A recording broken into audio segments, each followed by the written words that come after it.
اندر زرد روشنیاں جلی تھیں۔ سنگھار میز اور دوسری 2 میزوں پہ پھولوں کے 3 بکے رکھے تھے، وہ بھی سادی نے رکھے تھے۔ اس کے علاوہ کوئی شے ایسی نہ تھی جو سجاوٹ کہلائی جا سکتی تھی۔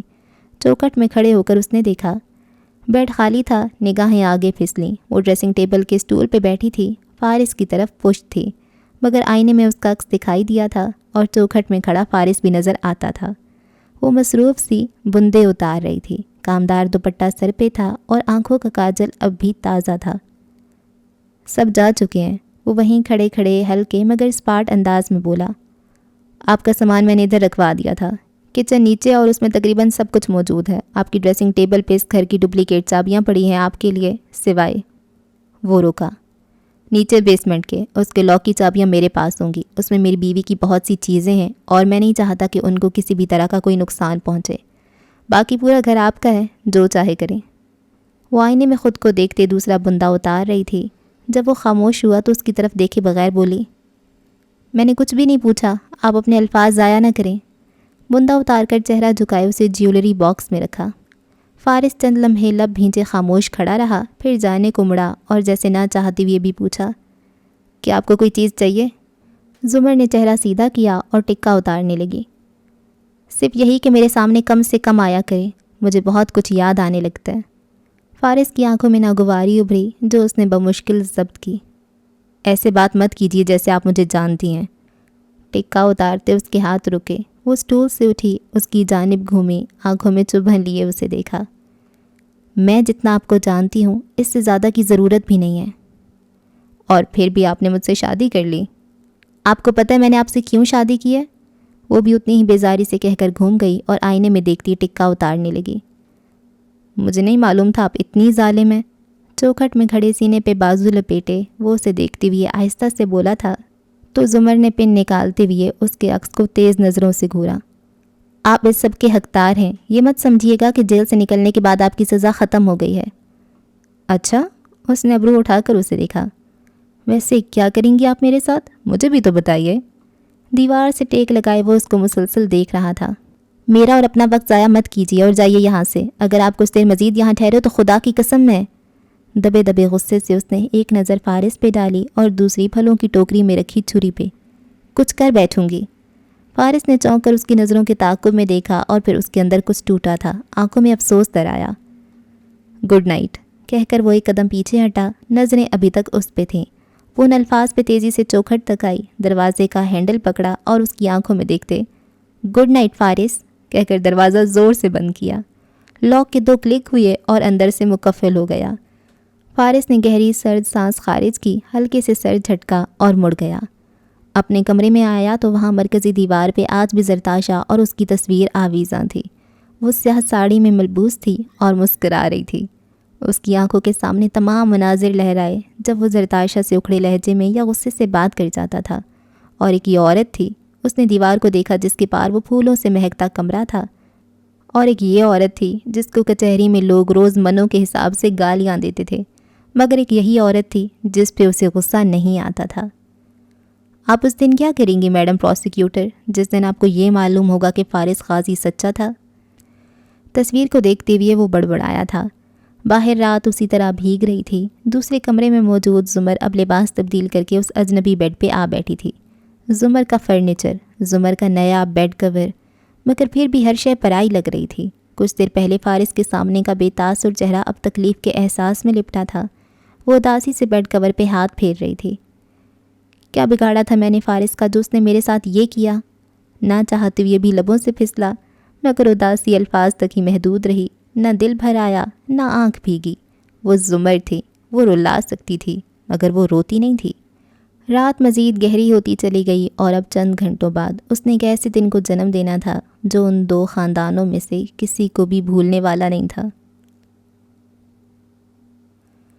یہ لوگ کیسے مگر دشمنی نبھاتے ہیں، ہمیں تو راست نائی محبتیں کرنی۔ صبح پورے اسلام آباد میں طلوع ہوئی تو اس میں باسی گلاب کی پتیوں اور کافور کی خوشبو پھیلی تھی۔ دور جنگلوں میں جانور یوں نوحہ بلند کر رہے تھے جیسے رات کی تاریکی میں کوئی غارت کر کسی ننھے بھیڑ کے بچے کو چیڑ پھاڑ کر چلا گیا ہو۔ قصرے کاردار کے سبزہ زار پہ واقع انیکسی کے اندر بھی صبح کی روشنی پھیلی تھی۔ فارس اوپن کچن کی گول میز کے گرد بیٹھا مگ سے چائے کے گھونٹ بھر رہا تھا جب لکڑی کے زینے پہ باریک ہیل کی آواز نیچے آتی سنائی دی۔ وہ نہ رکا نہ مڑا۔ سامنے فریج کے چمکتے دروازے میں عکس دکھائی دے گیا تھا۔ وہ سیاہ منی کوٹ پہنے بیگ اور فائلز اٹھائے زینے اتر رہی تھی۔ کھنگریالے بال سمیٹ کر چہرے کے بائیں طرف ڈال رکھے تھے اور موبائل پہ کوئی پیغام ٹائپ کرتی ہوئے نگاہیں جھکی تھیں۔ اسی طرح چلتی آئی اور فریج کے پاس رکی، ڈور کھولا، ٹھنڈے پانی کی بوتل نکالی۔ تو آپ آفس جا رہی ہیں؟ نگاہیں اس پہ جمائے چائے کے گھونٹ بھرتا وہ ہلکے سے بولا۔ وہ اسٹول پہ بیٹھی اس کی طرف پشت کیے پانی پینے لگی، جواب نہیں دیا۔ ویسے پروسیکیوٹر صاحبہ، آنکھیں سکیڑ کر اسے دیکھتے کوئی غیر محسوس سی مسکراہٹ دبائے وہ ہلکے انداز میں گویا ہوا۔ آپ کو یہ خیال نہیں آیا کہ اگر میں آپ کے والد کو جا کر اس شادی کی حیثیت بتا دوں تو کیا ہوگا؟ زمر پانی پی کر کھڑی ہوئی، نل سے گلاس دھویا، واپس رکھا اور اس کی جانب گھومی۔ سنجیدہ چبھتی ہوئی نگاہوں سے اس کا چہرہ دیکھا۔ آپ کبھی بھی یہ نہیں کریں گے؟ اچھا، فارس نے ابرو اٹھایا۔ آپ کو کیوں لگتا ہے کہ میں یوسف صاحب کے سامنے جا کر یہ بات ان سے نہیں کہوں گا؟ زمر کے لبوں پہ ہلکی سی تلخ مسکراہٹ آئی۔ کیونکہ سامنے سے کچھ کرنے کے لیے جو گٹس چاہیے ہوتے ہیں وہ آپ میں نہیں ہیں، آپ صرف پیچھے سے وار کرنے والوں میں سے ہیں۔ ٹھنڈے انداز میں اس کی آنکھوں میں دیکھ کر بولی تھی۔ فارس کی دبی ہوئی مسکراہٹ بھی غائب ہوئی، ابرو اکٹھے ہوئے، آنکھوں میں سختی در آئی۔ مگ کے ہینڈل کو زور سے دبایا، مٹھی میں بھینچا، گویا ضبط کیا ہو۔ کیوں؟ غصہ آ رہا ہے؟ مجھے بھی آیا تھا مگر اب نہیں آتا۔ ایک کاٹ تار نظر اس پہ ڈال کر وہ اپنی فائل سمیٹتی دروازے کی جانب بڑھ گئی، پھر رکی اور مڑ کر اسے دیکھتا۔ مجھ سے مخاطب ہونے کی کم سے کم کوشش کیا کیجیے، اور ہاں، آئندہ اس کانٹریکٹ کو شادی مت کہیے گا۔ آپ، سلگتی نظروں سے اسے سیر سے پیر تک دیکھا، آپ میرے شوہر نہیں ہیں، صرف میرے باپ کے مقروض ہیں اور اپنا قرضہ اتار رہے ہیں۔ فارس نے چہرہ موڑ لیا اور مگ سے گھونٹ بھرنے لگا۔ وہ راہداری عبور کر کے دروازے تک آئی تھی کہ وہ بجا۔ زمر نے اسے کھولا، وہ بھی بے اختیار اس طرف دیکھنے لگا۔ وہ سامنے سے ہٹی تو باہر کھڑا شخص نظر آیا اور اسے دیکھتے ہی فارس نے بیزاری سے چہرہ پھیر لیا۔ گڈ مارننگ مسز قاضی۔ پینٹ کی جیبوں میں ہاتھ ڈالے ہاشم نے مسکرا کر کہا تو زمر گہری سانس بھر کر رہ گئی۔ وہ آفس کے لیے تیار لگ رہا تھا، وجی اور حشاش بشاش، چوکھٹ پہ کھڑا تھا اور پرفیوم کی خوشبو نیکسی کے اندر تک پھیل گئی تھی۔ مارننگ کاردار صاحب، وہ جبرن مسکرائی۔ بہت خوشی ہوئی آپ کو اس، ہاشم نے نگاہیں آگے پیچھے دوڑائیں، گھر میں دیکھ کر۔ آرام سے ہیں آپ؟ مجھے بھی بہت خوشی ہوئی آپ کو اپنے ہمسائے میں دیکھ کر، امید ہے ملاقات ہوتی رہے گی۔ اب اگر آپ مجھے اجازت دیں تو۔ کلائی پہ بندھی گھڑی دیکھی۔ میری آج پیشی ہے اور مجھے دیر ہو رہی ہے۔ پہلے میری بات سن لیجئے، وہ مسکراتے ہوئے بولا۔ آج رات آپ ڈنر ہمارے ساتھ کریں گی، تم نے سن لیا فارس؟ ساتھ ہی بلند آواز میں پکارا۔ میز پہ موجود فارس نے اکتا کر سر جھٹکا۔ میں مصروف ہوں، مگر ہاشم نے توجہ نہیں دی۔ مجھے منفی جواب کی عادت نہیں ہے، ہم ڈنر پہ آپ کا انتظار کریں گے، ٹھیک 8 بجے۔ اپنی کلائی کی گھڑی کے ڈائل پہ انگلی سے دستک دے کر دکھایا۔ زمر نے گہری سانس لے کر سر کو خم دیا۔ شیور، ہم آئیں گے۔ وہ اسی مسکراہٹ کے ساتھ پلٹ گیا۔ اس کے نکلنے کے چند لمحے بعد زمر پیچھے دیکھے بنا باہر نکلی۔ ہاشم کی کار دور جا رہی تھی۔ وہ انیکسی کے برآمدے کی زینے اترتی سبزہ زار پہ آئی۔ وہاں فارس اور اس کی کاریں کھڑی تھیں۔ اپنی کار کا لاک کھولتے زمر نے گردن اٹھا کر ادھر ادھر سرسری سا دیکھا۔ سامنے کثرے کاردار کی اقبی بالکنیاں دکھائی دیتی تھیں۔ ایک بالکنی ہاشم کے کمرے کی تھی۔ اسے اندازہ تھا، چابی گھماتی ہوئی اس کی نگاہیں دوسری بالکنی تک گئیں، جس کے شیشے کے دروازے کے پیچھے کمرے میں کوئی کھڑا نظر آ رہا تھا۔ زمر نے آنکھیں سکیڑ کر دیکھا، وہ تو نوشرواں تھا۔ اس کے ہاتھ میں سگریٹ تھا جو وہ لبوں سے لگائے ہوئے تھا۔ اس نے بھی غالباً زمر کو دیکھ لیا تھا، فوراً سگریٹ والا ہاتھ پیچھے کرتا مڑ گیا۔ زمر سر جھٹک کر کار میں بیٹھ گئی۔ قبروں میں نہیں ہم کو کتابوں میں اتارو، ہم لوگ محبت کی کہانی میں مرے ہیں۔ وہ صبح کافور کی مہک لیے چھوٹے باغیچے والے گھر پہ بھی ویسی پرملال سی طلوع ہوئی تھی۔ ندرت کچن میں کھڑی ناشتہ بنا رہی تھیں۔ سعدی کے کمرے کا دروازہ بند تھا، غالباً وہ تیار ہو رہا تھا۔ راہداری میں آگے جاؤ تو حنین اپنے کمرے کے بیڈ پہ ٹیک لگائے بیٹھی نظر آ رہی تھی۔ ہاتھ میں سفید جلد والی کتاب تھی جو کل رات زمر کے سامان میں دیکھ کر وہ اس سے پوچھ کر لے آئی تھی۔ زمر نے نہ وہ پڑھی تھی نہ پڑھنی تھی۔ اب اس کے صفوں کے کنارے ناخن سے رگڑتی وہ سوچے جا رہی تھی۔ شکر ہے کل نکاح پہ ہاشم بھائی نہیں تھے، ان کو دیکھتی امتحانی مرکز والا واقعہ یاد آ جاتا اور بھائی کے سامنے اپنا آپ مجرم لگنے لگتا۔ وہ مدھم آواز میں بڑبڑائی تھے، پھر ابرو تفکر سے بھینچے۔ مگر بھائی کو بتاؤں یا نہیں؟ الجھتی ہوئی اس نے سر جھٹکا، پھر نگاہیں کتاب تک گئیں تو تمام خیالوں کو ذہن سے ہٹاتے اسے کھول لیا۔ وہ دروازہ سامنے تھا جو اسے صدیوں پہلے کے زرد زمانوں میں لے جایا کرتا تھا۔ اس نے اسے دھکیلا، اونچے پٹوا ہوئے دوسری جانب چاند کی ٹھنڈی میٹھی روشنی میں ڈوبی رات تھی، ایک کھلا میدان، اور سامنے حنین نے گردن اٹھا کر دیکھا ایک بلند مضبوط قلعہ جس کے آگے پہرے دار چکر کاٹ رہے تھے۔ اس سارے سیاہ سفید منظرنامے میں وہ ماتھے پہ کٹے بالوں اور ہیئر بینڈ والی لڑکی گلابی قمیض اور سفید ٹراؤزر میں ملبوس فریش سی نظر آتی تھی، مگر صدیوں پہلے کے لوگ اس کو دیکھ نہیں سکتے تھے۔ وہ آہنی گیٹ عبور کر کے کھلے صحن میں آئی، اسے پار کیا تو آگے برآمدہ تھا، وہ اندر چلتی آئی۔ اندھیرا بڑھ گیا، مگر جیسے جیسے وہ قدم آگے بڑھاتی گئی، راہداری کی دیوار پہ کتار میں نصب مشلدان جلتے گئے، جیسے کوئی قدیم زمانوں کا جادو ہو۔ اندھیرا قدرے کم ہوا، وہ ایک کوٹھڑی کے سامنے جا رکی۔ اس کے دروازے پہ زنجیروں میں لپٹے تالے مشلدان کے پھڑپھڑاتے زرد شعلوں میں دکھائی دیتے تھے۔ دیوار پہ ایک ابری ہوئی چوکی تھی، حنین دیوار کو پکڑے اس چوکی پہ کھڑی ہوئی تو چہرہ ایک سلاخ دار کھڑکی کے برابر آیا۔ بے چین نگاہوں سے سلاخیں پکڑے اس نے اندر جھانکا اور پھر گہری سانس بھری۔ اس کے شیخ سفید خستہ حال لباس میں الجھے بال اور داڑھی کے ساتھ چہرے اور ہاتھوں پہ زخموں کے نشان لیے دیوار سے لگے کھڑے تھے، کھڑکی سے چند ہاتھ دائیں طرف۔ اے شیخ، میں اتنے برسوں بعد آئی ہوں اور آپ کو اس قید خانے میں بند دیکھتی ہوں، ایسا کیا کر دیا آپ نے؟ آپ کا خلیفہ تو مسلمان ہے نا؟ افسوس سے سر ہلاتے اس نے سوال کیا۔ اندر دیوار سے لگے کھڑے شیخ معلم نے تکان مگر سکون سے چہرہ موڑ کر اسے دیکھا۔ شد الرحیل القبر الخلیل، سواری کا باندھنا محبوب کی قبر تک جانے کے لیے۔ انہوں نے یہ کہا تو آپ نے کیا کہا؟ اس نے تعجب سے پوچھا۔ بدعت بدعت۔ اف، حنین نے گہرے تعصب سے انہیں دیکھا۔ ہم سب کو معلوم ہے کہ یہ بدعت ہے، رسول اللہ صلی اللہ علیہ وآلہ وسلم کی قبر کی زیارت کی نیت سے سواری باندھنا بدعت ہے۔ نیت مسجد نبی صلی اللہ علیہ وآلہ وسلم کی ہونی چاہیے، ٹھیک ہے، بالکل ٹھیک ہے، مگر شد الرحیل القبر الخلیل کا انکار آپ کو زندہ میں لے آیا اے شیخ۔ ملامتی نظروں سے وہ انہیں دیکھ رہی تھی۔ مطلب کیا ضرورت تھی اتنا کھلا سٹینڈ لینے کی؟ اور ہاں، فائدہ کیا ہوا اس سٹینڈ کا؟ اب تو ایک دنیا جاتی ہے مدینہ سے فروزہ مبارک کی نیت لے کر، جالیوں سے دعاؤں کی پرچیاں تک پھینکتی رہیں عورتیں۔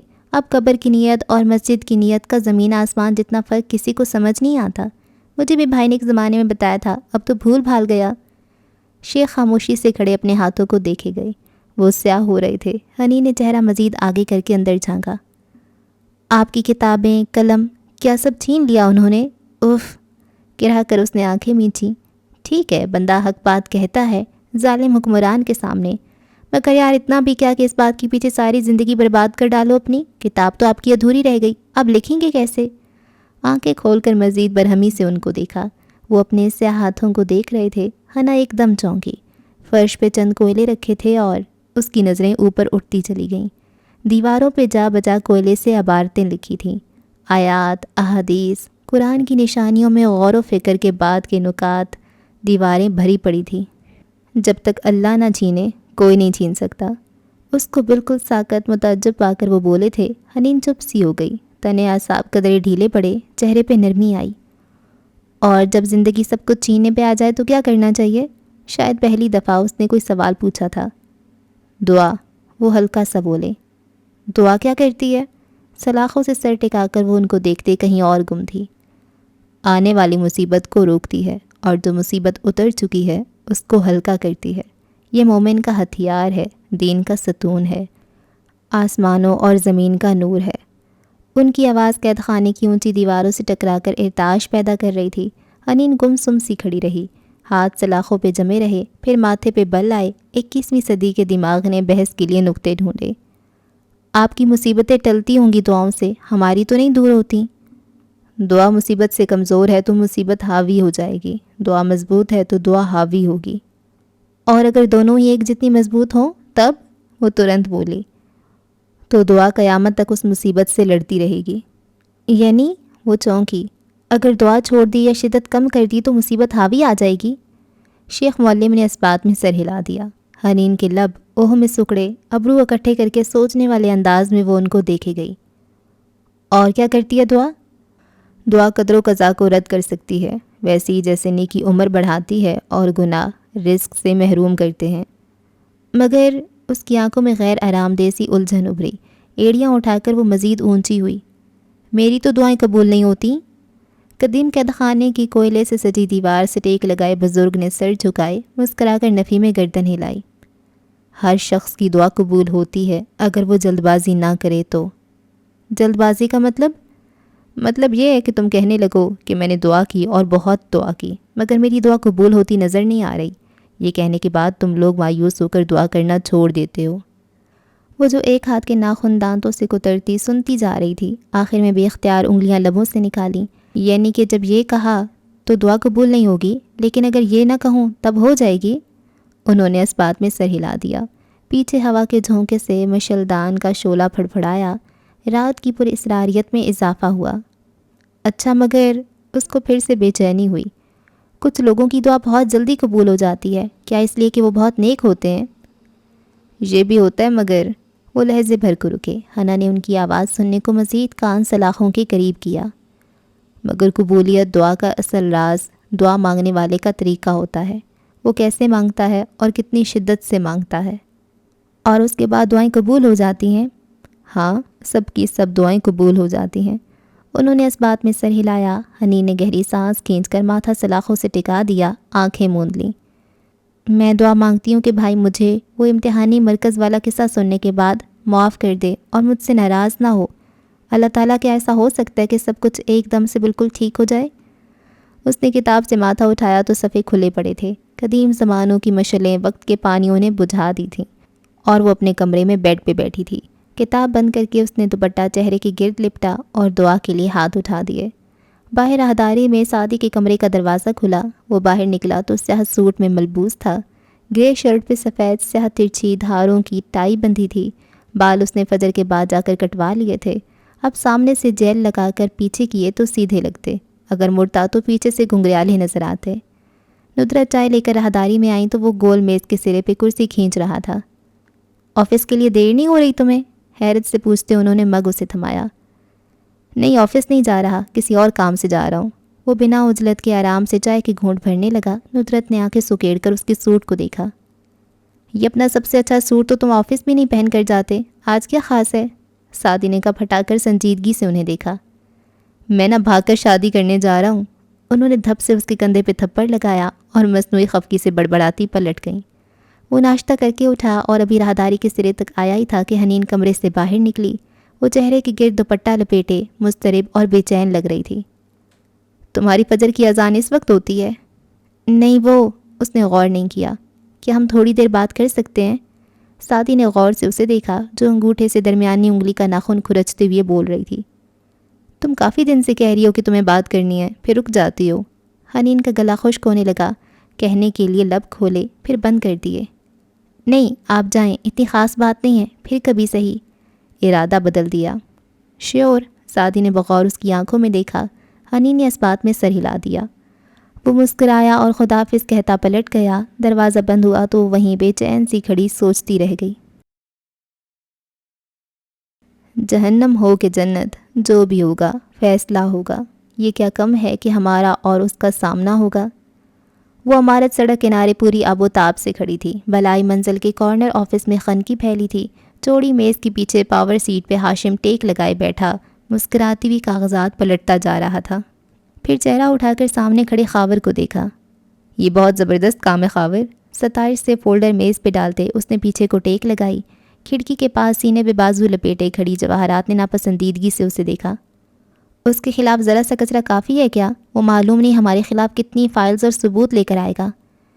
میم، یقیناً اس نے ابھی تک بہت کچھ نکال لیا ہوگا، مگر ہم اس کے ہر وار کا توڑ کرنا جانتے ہیں۔ وہ ناک سے کوڑ کر واپس کھڑکی سے باہر دیکھنے لگی۔ سیاہ لمبے گاؤن اور موتیوں کی آویزوں میں ملبوس، بھورے بال کندھوں پہ آگے ڈالے، وہ ناخوش اور مضطرب لگ رہی تھی۔ آپ کیوں فکر کرتی ہیں ممی؟ ہاشم سنبھال لے گا۔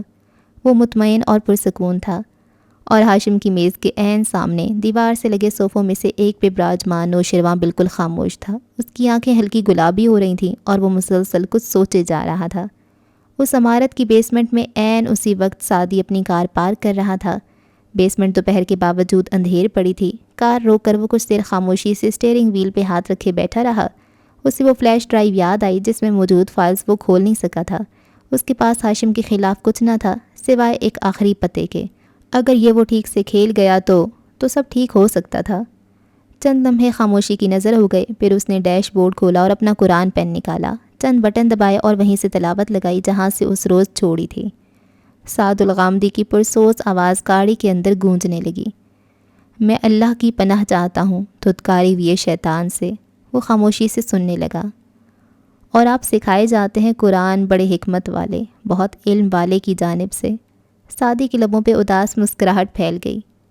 میں بھی یہی سوچ رہا تھا اللہ تعالیٰ کہ میں قرآن میں کیا تلاش کر رہا ہوں اس وقت، جب کہ مجھے اوپر ہاشم بھائی کے آفس میں ہونا چاہیے۔ اور دیکھیں مجھے جواب مل گیا۔ جب میں قرآن پہ غور کرتا ہوں تو گرہیں کھلنے لگتی ہیں۔ یہ قرآن مجھے اللہ کی طرف سے دیا جا رہا ہے۔ اللہ جو نور ہے اور ساری روشنی اللہ آپ سے ہی ملتی ہے۔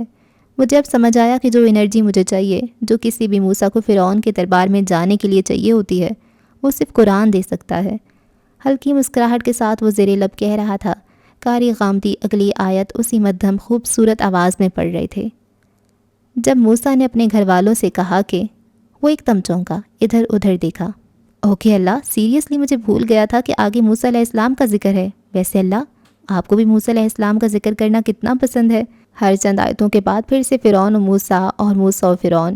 مطلب کبھی کبھی میں حیران ہو جاتا ہوں، قرآن میں اتنا ذکر کسی کا نہیں جتنا موسیٰ کا۔ کیوں؟ اس نے بولا نہیں، صرف سوچا تھا۔ آیت سماعتوں میں گونج رہی تھی۔ اور جب موسیٰ نے کہا اپنے گھر والوں سے کہ میں نے دیکھی ہے ایک آگ، میں ابھی وہاں سے آپ کے لیے کوئی خبر لاتا ہوں یا لے کر آتا ہوں کوئی سلگتا ہوا انگارہ تاکہ آپ اسے سینکیں۔ ذرا دیر کو وقفہ آیا تو سعدی نے گہرا سانس لیا۔ موسیٰ، اس نے سیٹ کی پشت سے سر ٹکا کر آنکھیں بند کر لیں، ہلکی آواز میں ساتھ ساتھ بڑبڑاتا رہا۔ تو اللہ تعالیٰ، آپ نے سورہ نمل کی تمہیدی آیات کے بعد پہلے قصے کا آغاز موسیٰ علیہ السلام کی فیملی سے کیا۔ مجھے اس لیے یہ صورت بہت اچھی لگتی ہے اللہ تعالیٰ، کیونکہ یہ فیملی ویلیوز کی صورت ہے۔ دیکھیں نا، موسیٰ علیہ السلام نے جو بات کہی اس میں آپ کا صیغہ استعمال کیا، حالانکہ اس وقت اس کے ساتھ صرف ان کی اہلیہ تھیں۔ بے شک وہ امید سے تھیں، مگر سامنے تو صرف وہی تھی نا ان کے۔ پھر بھی موسیٰ علیہ السلام نے ان کو آپ کہہ کر پکارا، جمع تعظیم کا صیغہ۔ ہمارے انبیاء جو ہمارے باپ تھے، کتنے مینرز تھے نا ان میں، کتنے نرم اور خوبصورت لوگ تھے وہ۔ کوئی حیرت نہیں مجھے کہ آپ اللہ تعالیٰ قرآن میں ہر چند صفحات بعد موسیٰ علیہ السلام کا ذکر کرتے ہیں۔ کتنی پرواہ، کتنا خیال تھا ان کے انداز میں اپنے خاندان کے لیے۔ پھر ہم اپنے گھر والوں کے لیے اتنے نرم کیوں نہیں بن سکتے؟ کار میں خاموشی چھا گئی، پھر وہی پرسوز آواز ابھرنے لگی۔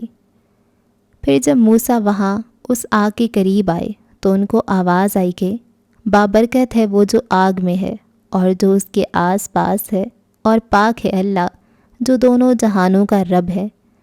سعدی نے پاز کے بٹن کو دبا کر بند آنکھوں کے ساتھ چند لمحے لیے ان الفاظ کو اندر جذب کرنے کے لیے۔ اللہ، مجھے نہیں پتا کہ آپ کی آواز سننا کیسا ہوگا، مگر مجھے اتنا پتہ ہے کہ جب میں قرآن سنتا ہوں تو میرے لیے وہی آپ کی آواز ہوتی ہے، اور یہ الفاظ بعض دفعہ میری استطاعت سے زیادہ وزنی بن کر میرے دل پہ اترتے ہیں۔ میرے لیے یہ قرآن اور اس سے جڑی ہر شے بابرکت ہے، کیونکہ یہ قرآن مجھے بتاتا ہے کہ اللہ کون ہے۔ وہ ٹھہرا، بند آنکھوں سے تکان بھرے الفاظ ادا کرتے آواز ہلکی ہو گئی۔ اللہ میرا رب ہے، اور میرے ابو نے مجھے بتایا تھا کہ رب کسے کہتے ہیں۔ وہ جس نے ہمیں بنایا ہے، وہ جس کا ہمارے اوپر سب سے زیادہ حق ہے، اور وہ جو ہمارے لیے سارے فیصلے کرتا ہے، خالق، مالک، مدبر۔ انگوٹھے کو اسی بٹن پہ رکھ کر دبایا تو آیات کا سلسلہ جڑا۔ اے موسیٰ، بے شک وہ میں ہوں، اللہ، غالب، حکمت والا، اور پھینک تو اپنی لاٹھی کو۔ تو جب اس موسیٰ نے دیکھا کہ وہ لاٹھی حرکت کرتی ہے، گویا کہ ہو کوئی سانپ، تو پیٹھ پھیر کر بھاگا اور پیچھے مڑ کر نہ دیکھا۔ تو فرمایا اللہ نے، اے موسیٰ، ڈرو نہیں، بے شک میرے پاس پیغمبر ڈرا نہیں کرتے۔ سعدی آنکھیں بند کیے سیٹ سے سر ٹکائے بیٹھا رہا، لبوں کی مسکراہٹ میں اداسیاں گھلتی گئیں۔ پیغمبر کون ہوتا ہے اللہ؟ وہ جو اچھائی کا حکم دے اور برائی سے روکے۔ آپ سارے پیغمبروں کے ساتھ ایسا ہی کرتے ہیں نا، ان کو اندھیرے میں روشنی کی جھلک دکھاتے ہیں، اور جب اس نور کا پیچھا کرتے وہ اس تک آ پہنچتے ہیں تو آپ ان کو بتاتے ہیں کہ اللہ کون ہے۔ پھر آپ ان کو کہتے ہیں کہ اپنا عصا سامنے ڈال دو۔ یہاں تو آپ نے عصا کا لفظ استعمال کیا، مگر اپنے اسی قرآن میں ایک اور جگہ آپ نے موسیٰ سے یہ فرمایا کہ ڈال دو وہ جو تمہارے دائیں ہاتھ میں ہے۔ تو بات یہ ہے اللہ کہ سب کے دائیں ہاتھ میں ایسا نہیں ہوتا، دائیں ہاتھ میں انسان کا ٹیلنٹ ہوتا ہے، کوئی ہنر یا کوئی قیمتی چیز۔ تو اللہ جب آپ کا پیغمبر اپنا عصا پھینک دیتا ہے تو اس کا نتیجہ ایک دم سے اتنا خوفناک، اتنا ڈراؤنا اور پرہیبت ہوتا ہے کہ انسان مڑ کر بھاگے نہ تو کیا کرے۔ فرعون کے ساحر جو بھی گھر لائیں، میرے دائیں ہاتھ کی چیز اس کو نگل لے گی، میں جانتا ہوں، اور یہ بھی جانتا ہوں کہ اللہ کے پاس اس کے پیغمبر ڈرا نہیں کرتے، نہ اپنے ماضی سے نہ اپنے مستقبل سے، مگر مجھے فرعونوں کے پاس ڈرنے سے ڈر لگتا ہے۔ اس کا دل بوجھل ہو گیا تھا، گویا پھر سے ہلکا ہونے کے لیے۔ پین قرآن آف کر کے ڈیش بورڈ میں رکھا، کار بند کی، چابی موبائل والیٹ سنبھالتا باہر نکل آیا۔ مطلوبہ فلور پہ جب لفٹ کے دروازے واہ ہوئے تو سامنے واک تھرو گیٹ تھا۔ وہ اس سے گزرنے کی بجائے ایک طرف سے نکل کر آگے چلتا آیا۔ کسی نے نہیں روکا۔ جب ہاشم کے آفس کے سامنے آیا تو کام کرتی حلیمہ کے اس طرف سیاہ کوٹ میں ملبوس خاور مستعد کھڑا تھا۔ کاردار صاحب آپ کے منتظر ہیں۔ سعدی اس بات پہ آگے بڑھنے لگا تو خاور نے ہاتھ راہ میں حائل کر کے اسے روکا۔ سعدی نے گہری سانس لی۔ میرے پاس کوئی اسلحہ نہیں ہے، چاہے تو تلاشی لے لیں، مسکرا کر وہ بولا۔ خاور نے اسپاٹ چہرے کے ساتھ اس کے لباس کو تھپتھپایا، سیل فون نکال کر حلیمہ کی میز کی ٹوکری میں ڈالا اور پھر مطمئن ہو کر پیچھے ہٹا۔ سعدی نے کوٹ کا بٹن دبایا، اوپری جیب میں لگا سلور پین درست کیا اور آگے بڑھ گیا۔ وہ چاہتا تھا کہ کاسا خرید لے میرا، میں اس کی تاج کی قیمت لگا کے لوٹ آیا۔ اندر آفس میں ایک طرف صوفے پہ نوشیروان بیٹھا تھا، اسے دیکھتے ہی ماتھے پہ بل پڑ گئے۔ سامنے مرکزی میز کے پیچھے ہاشم ٹیک لگائے براجمان تھا، اسے دیکھ کر مسکرایا۔ جواہرات جو اب ہاشم کی کرسی کی پشت پہ کوہنی ٹکائے کھڑی تھی وہ بھی مسکرا رہی تھی۔ آؤ سعدی، ہاشم نرمی سے کہتے جگہ سے اٹھا اور ہاتھ بڑھایا۔ سعدی آگے آیا، ہاتھ ملا لیا اور پھر سامنے کرسی کھینچ کر بیٹھا۔ وہ سنجیدہ نظر آ رہا تھا۔ کیا لوگے؟ چائے، سافٹ ڈرنک؟ انتقام اٹھائے اس نے دوستانہ انداز میں پوچھا۔ کافی، وہ بس اتنا بولا۔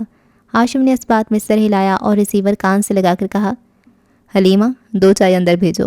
پھر ریسیور رکھ کر ہلکے پھلکے انداز میں اسے ٹوکا۔ اتنی گرمی میں کافی نہیں پینی چاہیے تمہیں۔ سعدی گہری سانس بھر کر رہ گیا۔ اسے ہاشم سے اور کس بات کی توقع تھی؟ اور پھر جیب سے پلاسٹک زپ لاک بیگ میں مقید نیکلس نکال کے میز پہ رکھا۔ آپ کی امانت، جو غلطی سے آپ کی ملازمہ نے میری جیب میں ڈال دی تھی۔ نیکلس میز پہ پڑا رہا، کسی نے آنکھ اٹھا کر بھی اسے نہ دیکھا، وہ سعدی کو دیکھ رہے تھے۔ تم کیا کہنا چاہتے تھے سعدی؟ ہاشم نے اسی مسکراہٹ سے اسے دیکھتے بات کا آغاز کیا۔ سعدی نے گردن موڑ کر پیچھے ہاتھ باندھے کھڑے خاور کو دیکھا اور پھر ہاشم کے ساتھ کھڑی جواہرات کو۔ خاور ہمارا اپنا بندہ ہے، اس کی موجودگی میں بات کرو، وہ مسکرا کر بولی۔ آئی سی، سعدی نے سر اس بات میں ہلایا، البتہ اندر سے کچھ ٹوٹا تھا۔ تو کیا جواہرات بھی؟ بہت کچھ سمجھ میں آیا، پھر ذرا سا کھنکارا اور ہاشم کی آنکھوں پہ نگاہیں جمائے بولا، ہم جس دین کے ماننے والے ہیں ہاشم بھائی، اس میں مختلف مسئلوں کے لیے مختلف سکولز آف تھاٹ ہوتے ہیں۔ قتل کے مسئلے پہ بھی 2 آراء ہیں۔ ہاشم اسی طرح مسکرا کر اسے دیکھتا رہا۔ پہلے مسئلہ کا کہنا ہے کہ سچے دل سے توبہ کی جائے یا دیت دی جائے تو قتل معاف ہو جایا کرتا ہے۔ وہ حدیث میں مروی اس واقعے کو دلیل بناتے ہیں جس میں بنی اسرائیل کے ایک عالم کے پاس ایک ایسا شخص آیا جس نے 99 قتل کیے تھے۔ اس نے قتل کے معافی کا پوچھا اور منفی جواب ملنے پہ اس عالم کو بھی قتل کر دیا۔ ایک اور عالم کے پاس گیا تو معافی کی امید مل گئی۔ بہرحال واقعہ آپ کو معلوم ہوگا۔ وہ سانس لینے کو رکا۔ جواہرات اور ہاشم کی مسکراہٹوں میں کوئی فرق نہ آیا تھا۔ پیچھے بیٹھے نوشیروان جو یہاں سے سعدی کی پشت دیکھ سکتا تھا، بے حد کڑوا سا منہ بنائے بیٹھا تھا۔ حلیمہ اندر آئی اور چائے رکھ کر باہر چلی گئی تو وہ پھر سے کہنے لگا، دوسرا مسلک کہتا ہے کہ نہیں، قتل کی کوئی معافی نہیں۔ اگر آپ کو قتل کی سزا یعنی سزائے موت دنیا میں نہیں دی گئی تو پھر دیت یا توبہ سے امید تو کی جا سکتی ہے کہ یہ آپ کو معاف کروا دیں گے، مگر اصل فیصلہ قیامت کے دن ہوگا جب اللہ مقتول کے ہاتھ میں قاتل کا سر دے کر کہے گا کہ اپنا بدلہ لے۔ یہ دوسرا مسئلہ کہتا ہے کہ قرآن میں جب اللہ کسی گناہ کا ذکر کرتا ہے اور اس کے عذاب کا تو آخر میں یہ فرما دیتا ہے کہ وہ لوگ عذاب میں رہیں گے سوائے ان کے جنہوں نے توبہ کی اور اچھے عمل کیے وغیرہ وغیرہ۔ مگر قتل کی آیات کے آخر میں سخت عذاب کی وعید سنانے کے بعد اللہ نے نہیں کہا سوائے اس کے اور اس کے، نہیں، اللہ نے قاتلوں کے لیے وہ ہمیشہ عذاب میں رہیں گے کہہ کر بات ختم کر دی۔ اب بہت سے مسلمان ایک عقیدہ رکھتے ہیں اور بہت سے دوسرا۔ میں بھی اسی دوسرے مسلک سے تعلق رکھتا ہوں جو کہتا ہے کہ قتل کی کوئی معافی نہیں، جان لی ہے تو جان دینی پڑے گی، کیونکہ ہر انسان اپنے بھائی کی جان کا رکھوالا ہوتا ہے۔ ایک قتل اس سے جڑے تمام انسانوں کا قتل ہوتا ہے. ایک قتل، صرف ایک بے گناہ مسلمان کا قتل ہاشم بھائی کعبہ کو ڈھا دینے سے بڑا گناہ ہے، اور آپ نے تو میرے خاندان کے 2 لوگ مار دیے. اس کی آواز بلند ہوئی اور قدرے کپ کپائی، آنکھوں میں دکھ اور صدمہ اترنے لگا. اتنے سال بعد پہلی دفعہ ہاشم کے منہ پہ وہ بول دیا جو ابھی تک دل میں چھپا کر رکھا تھا. چند لمحے آفس میں خاموشی چھائی رہی. اے سی کی ٹھنڈک جہنم کی تپش میں بدلنے لگی. پھر ہاشم نے اسی نرمی سے اسے دیکھتے پوچھا، اور کیا ثبوت ہے تمہارے پاس کہ یہ سب میں نے کیا ہے؟ صرف میرے دل کی گواہی، اور کچھ نہیں. ہاشم اور خاور نے چونک کر اسے دیکھا. اب وہ کھڑکی کے ساتھ جا کھڑا ہوا تھا جہاں سے وہ سعدی کو سامنے سے دیکھ سکتا تھا. جواہرات ہاشم کی کرسی پہ ٹکائی کوہنی ہٹا کر سیدھی کھڑی ہوئی، آنکھوں میں اچھمبا آیا. تمہارے پاس کوئی ثبوت نہیں؟ ہاشم کو حیرت ہوئی. نہیں، میں نے آپ کی فائلز چرائی تھی اس رات پارٹی میں، مگر میں انہیں کھول نہیں پایا، وہ کرپٹ ہو گئیں، وہ میری قابلیت سے اوپر کی چیز تھی. خاور کی گردن قدرے فخر سے مزید تنی. میں نے 1.5 سال کوشش کی کہ کوئی ثبوت ڈھونڈ لوں، مگر مجھے اعتراف کرنا پڑ رہا ہے کہ آپ لوگوں نے بہت پکا کام کیا ہے. قدرے تکان اور ستائش سے اس نے خاور کو دیکھا. 1.5 سال؟ ہاشم نے سوالیہ ابرو اٹھائی.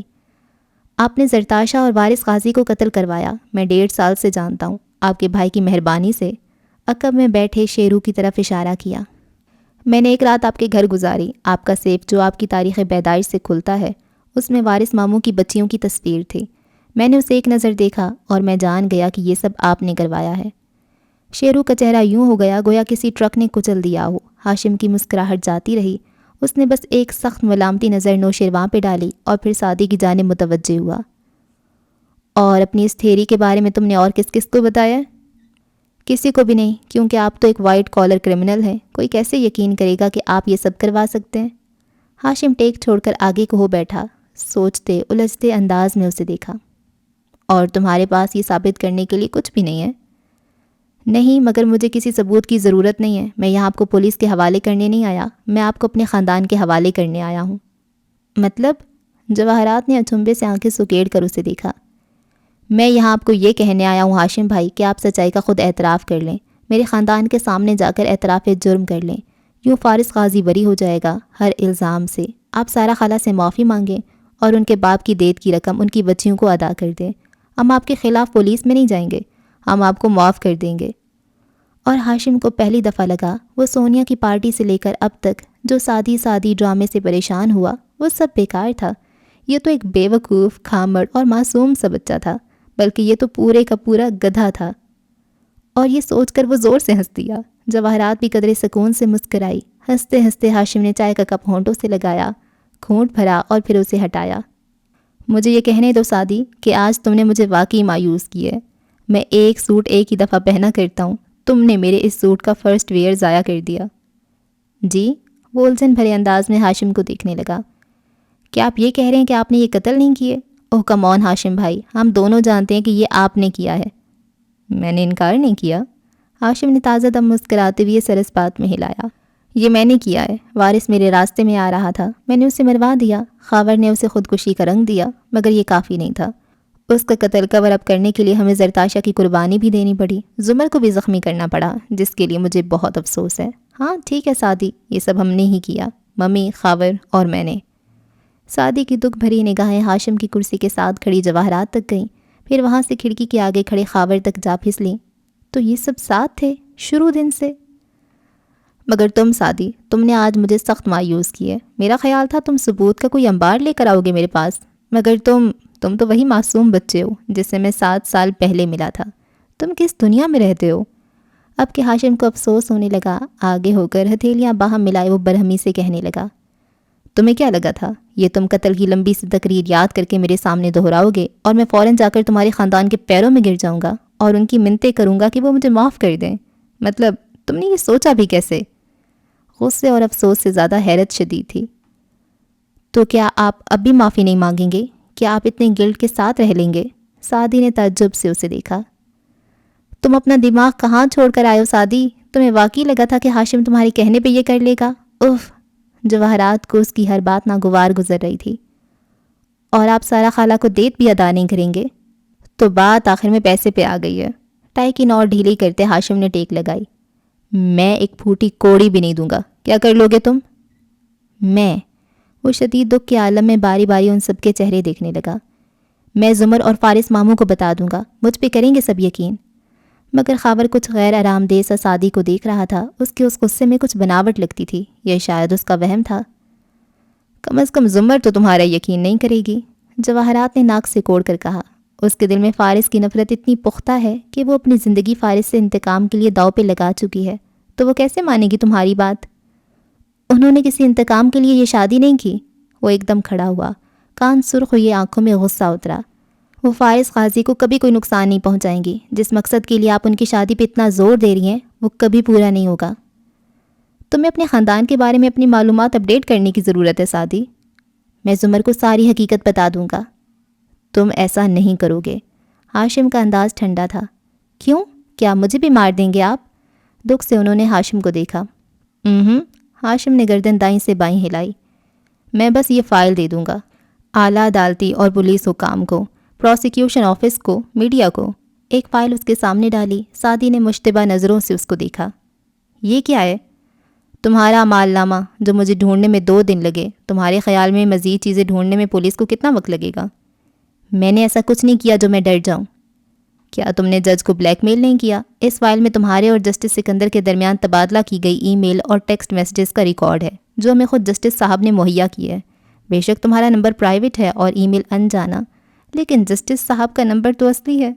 جیسے ہی میں نے یہ فائل پروسیکیوشن آفس بھجوائی، فارس غازی پھر سے گرفتار ہو جائے گا، اور اس دفعہ تم بھی ساتھ ہی جیل جاؤ گے۔ تمہارا خاندان تمہیں کھو دے گا سعدی۔ سعدی نے گہری سانس لی، کرسی کھینچی، واپس ٹانگ پہ ٹانگ رکھ کر بیٹھا، سنجیدگی سے ہاشم کو دیکھا۔ اور اگر میں کسی کو کچھ نہ بتاؤں تو؟ اب کہ ہاشم کھل کر مسکرایا، جواہرات نے بھی مطمئن سی سانس خارج کی۔ نوشرواں ہنوز خاموش تھا، اور خاور، وہ اب بھی غیر آرام دہ سا کھڑا تھا۔ کچھ تھا جو اسے ڈسٹرب کر رہا تھا، کچھ غلط تھا۔ میرا خیال ہے ہم ایک معاہدے کو پہنچ سکتے ہیں۔ ہاشم نے کڑوی چائے کا کپ اٹھایا، گھونٹ بھرا اور پھر اسے ہاتھ میں پکڑے کہنے لگا۔ پاکستان میں ایک انسان کی دیت کتنی ہے؟ یہی کوئی 30-31 لاکھ روپے۔ میں تمہیں 30 کروڑ دوں گا۔ دیکھو یہ رشوت نہیں ہے، دیت ہے۔ تمہارا حق ہے کہ تم اپنے ماموں کی دیت لو۔ میں تمہیں خرید نہیں رہا، کفارہ ادا کر رہا ہوں۔ مجھے افسوس ہے جو بھی میں نے کیا، وہ غلط تھا۔ I am sorry for that. افسوس سے سر ہلاتے ہوئے اس نے بات جاری رکھی۔ لیکن میں بھی تو خوش نہیں ہوں۔ اس کے بعد دیکھو، میرا باپ بھی مر گیا، بے شک قدرتی موت تھی، مگر میں نے کسی کو کھونے کا غم اٹھایا۔ جواہرات کی گردن میں گلٹی سی ڈوب کر ابھری۔ میری شادی ٹوٹ گئی، میری بچی ڈسٹرب ہو کر رہ گئی، مجھے دوبارہ گھر بنانے کی تمنا ہی نہیں رہی۔ اب میں صرف کام پہ دھیان دیتا ہوں۔ میں نے بھی بہت دکھ اٹھائے، میں اپنی سزا کاٹ رہا ہوں۔ اب تم مجھے مزید کیا سزا دینا چاہتے ہو؟ دیکھو بچے، اگر تم آنکھ کے بدلے آنکھ مانگو گے تو ساری دنیا اندھی ہو جائے گی۔ تم معاف کرنا سیکھو، درگزر کرو اور آگے بڑھ جاؤ۔ 30 کروڑ لو، اپنی فیملی کو باہر سیٹل کرو۔ میں تمہیں امریکہ میں کسی بہترین کمپنی میں جاب دلوا دوں گا، میرا وعدہ ہے۔ یا چاہو تو ہم مل کر نوشرواں کی کمپنی چلا سکتے ہیں۔ تم 50% کے پارٹنر ہو گے۔ جو تم تھرکول میں کرے ہو وہی پرائیویٹ سیکٹر میں کرو۔ تم سائنسدان لوگ سرکاری اداروں میں صرف ضائع ہو جاتے ہو۔ میرے پاس آؤ، میرے ساتھ کام کرو۔ بہت سکون، نرمی اور امید سے ہاشم نے کہا۔ سعدی ہلکی مسکراہٹ سے اسے دیکھے گیا۔ 30 کروڑ دیں گے آپ مجھے میرے خاندان کے ایک مرد کے بدلے میں؟ ہاشم نے سر اس بات میں ہلایا۔ سعدی آگے کو جھکا اور اس کی آنکھوں میں دیکھا۔ میں آپ کو 60 کروڑ دوں گا۔ مجھے اجازت دیجیے کہ آپ کے اس آدھے مر جتنے بھائی کا گلا گھونٹ کر اسے پنکھے سے لٹکا دوں اور کہوں کہ یہ خودکشی ہے۔ منظور ہے؟ کمرے کا درجہ حرارت بدل گیا۔ نوشرواں کے بدن میں شرارے دوڑے۔ وہ بھڑک کر کھڑا ہوا۔ آدھا مرد؟ کہ ہاشم نے ہاتھ اٹھا کر اسے تھم جانے کا اشارہ کیا اور خود سعدی کی طرف دیکھا تو چہرے پہ بے پناہ سختی تھی۔ میرے بھائی سے تمہارا خاندان مقابلہ نہیں کر سکتا، اس لیے کوشش بھی مت کرو، برہمی سے چبا چبا کر وہ بولا۔ ساتھ کھڑی جواہرات بھی آنکھوں میں تپش لیے سعدی کو گھور رہی تھی۔ تم اپنی بات کرو، کیا لوگے اپنا منہ بند رکھنے کے لیے؟ منہ بند نہیں رکھوں گا، آج ہی جا کر سب کو سچائی بتا دوں گا۔ جرم کیا تو بھگتنا پڑے گا ہاشم بھائی۔ وہ بھی اتنی ہی سختی سے بولا تھا۔ ہاشم تعصب سے اسے دیکھے گیا۔ کیا تم وہی نہیں ہو جس کو ہمیشہ میں نے فیملی کی طرح ٹریٹ کیا؟ کیا تم وہی نہیں ہو جو خود بھی ایک جج کو بلیک میل کرنے کا جرم کر چکے ہو؟ سعدی ایک دم ہنس دیا۔ ہاشم بھی تلخی سے مسکرایا۔ اس میں مزاحیہ کیا بات تھی؟ کچھ نہیں، اس نے مسکراہٹ دباتے سر جھٹکا۔ ایک کتاب میں فجر میں روز پڑھتا ہوں، لوگ کہتے ہیں اس میں پرانی کہانیوں کے علاوہ کچھ نہیں ہے، مگر میں آپ کو بتاؤں اس کی پرانی کہانیوں میں بہت کچھ ہے۔ اسی میں ایک کہانی ایک چراوے کی بھی ہے کسی زمانے میں اس چراوا کو ایک بادشاہ نے اڈاپٹ کیا تھا، مگر جب برسوں بعد خدا نے اس کو اسی محل کے دربار میں کلمہ حق کہنے بھیجا تو بادشاہی وقت نے کہا، آپ وہی نہیں ہیں موسیٰ جو ایک قتل کر کے یہاں سے بھاگ گئے تھے؟ تو مجھے صرف قدرت کی حصے مذاق پہ ہنسی آئی۔ یہ بہت دلچسپ لیجنڈ ہے مگر میرے پاس وقت کم ہے۔ اس نے کلائی پہ بندھی گھڑی دیکھتی ہوئے بات کاٹی۔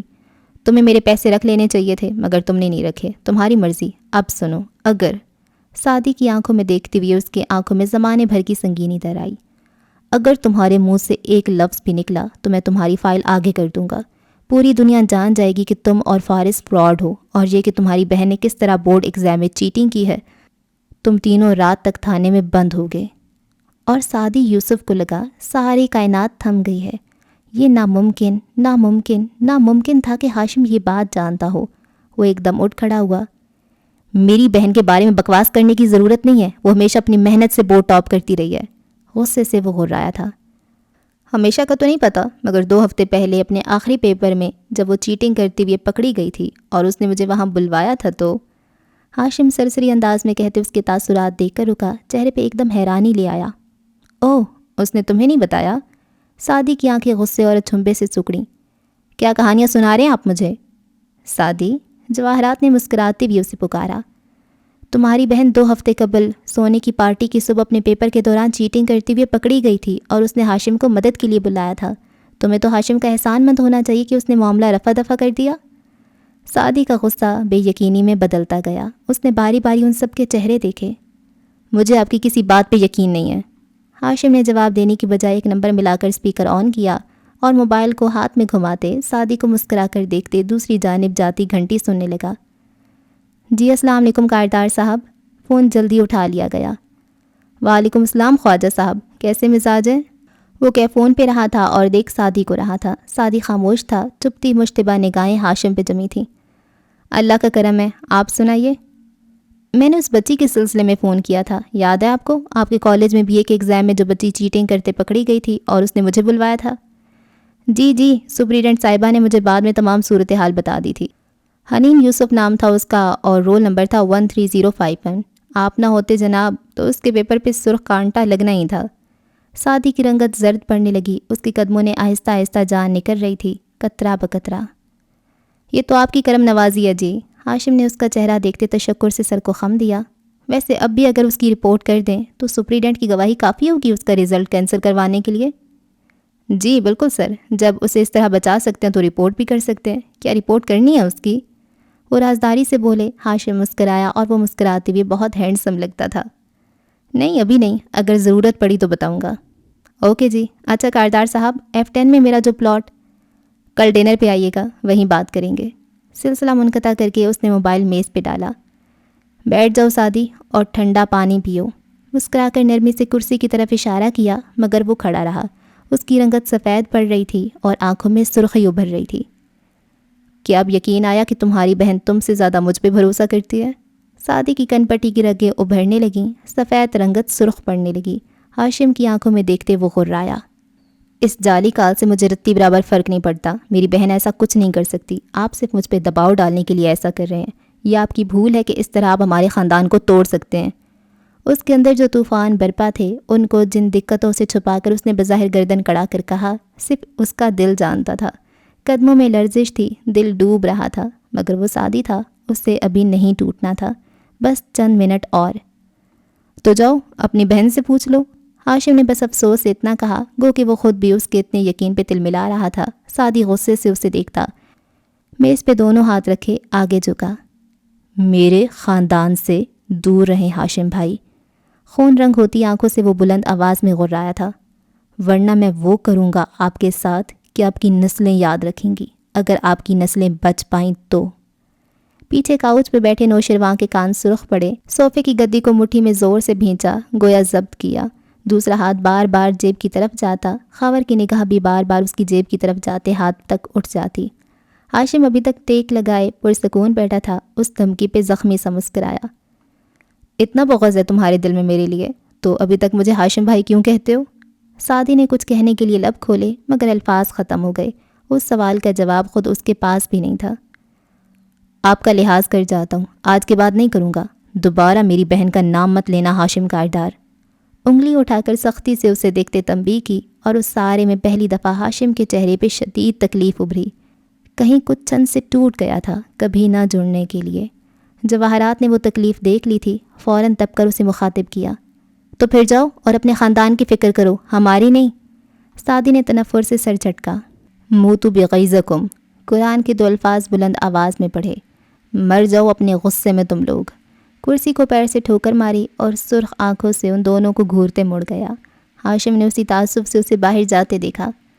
دروازہ بند ہوا تو وہ تعجب اور افسوس سے بولا، یہ اتنا بے وقوف ہوگا میں نے نہیں سوچا تھا۔ نوشروان سعدی کے پیچھے گیا تھا، خاور بھی احتیاطاً جانے لگا، مگر ہاشم کی بات نے اسے روک دیا۔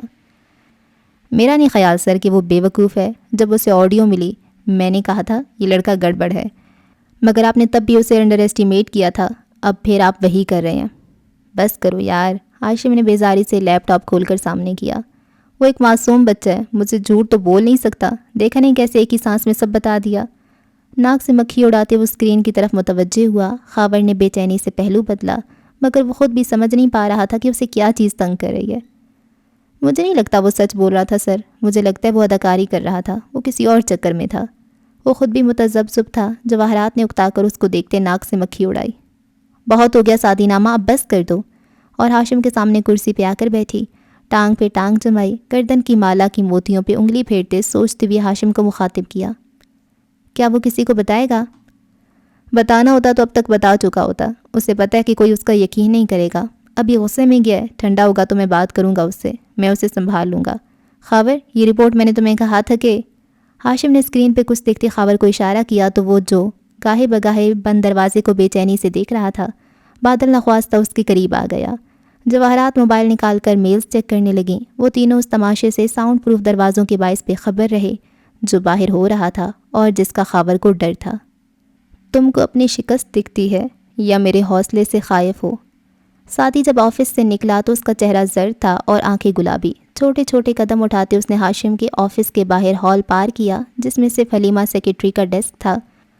آگے لمبی راہداری تھی جس کے آگے لفٹ تھی۔ جگہ ایسی تھی کہ ہاشم کے آفس میں کون آ رہا ہے کون جا رہا ہے اس کا علم حلیمہ یا چند گارڈز کے علاوہ اس فلور پہ کسی اور کو نہیں ہوتا تھا۔ اور ابھی ہاشم کے آفس سے نکلنے والے لڑکے کا چہرہ ایسا بے رنگ ہو رہا تھا کہ وہ بھی سر اٹھا کر دیکھنے لگی اور پھر نگاہوں کا زاویہ بدلا۔ سعدی کے عقب میں نوشروان لمبے لمبے ڈگ بھرتا چلا آیا، چہرے پہ دبا دبا غصہ لیے۔ اس کا انداز جا رہانا تھا۔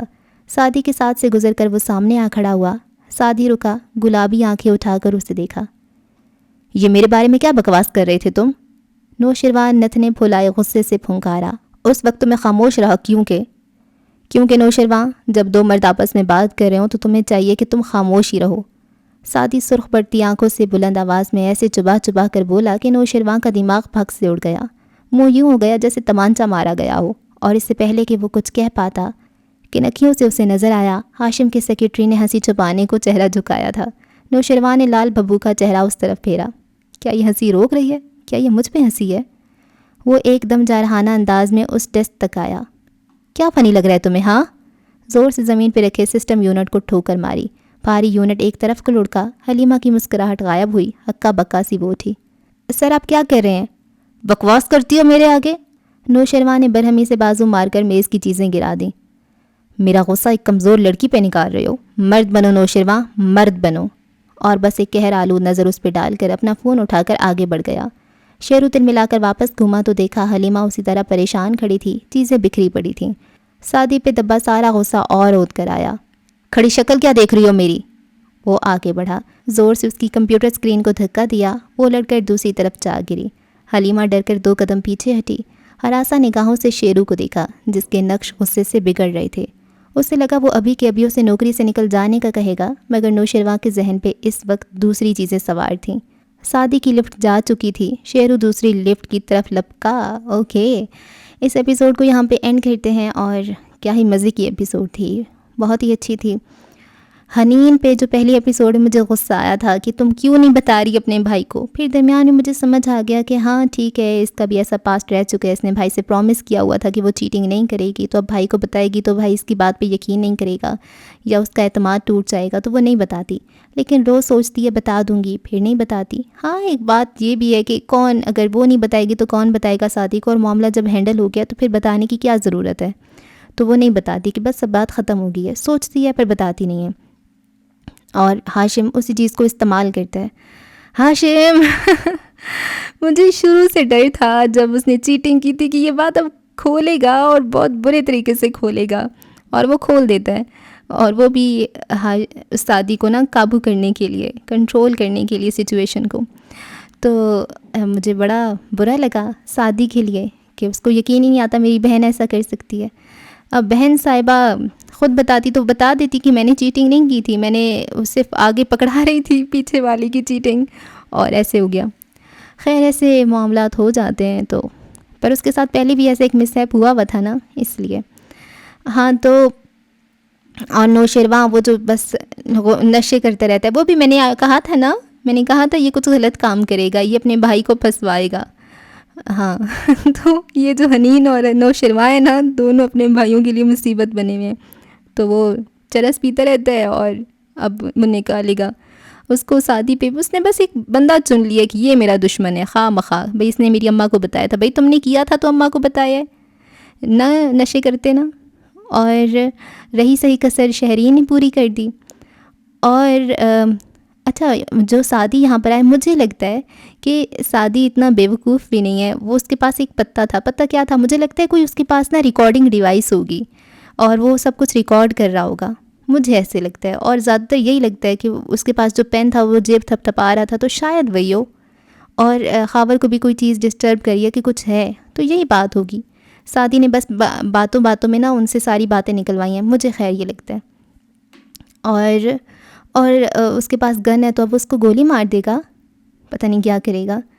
خیر اور ایک بات جو مجھے بہت ضروری آپ سے کہنی تھی، وہ یہ کہنی تھی کہ کائنڈلی اسپوائلرز نہ دیا کریں.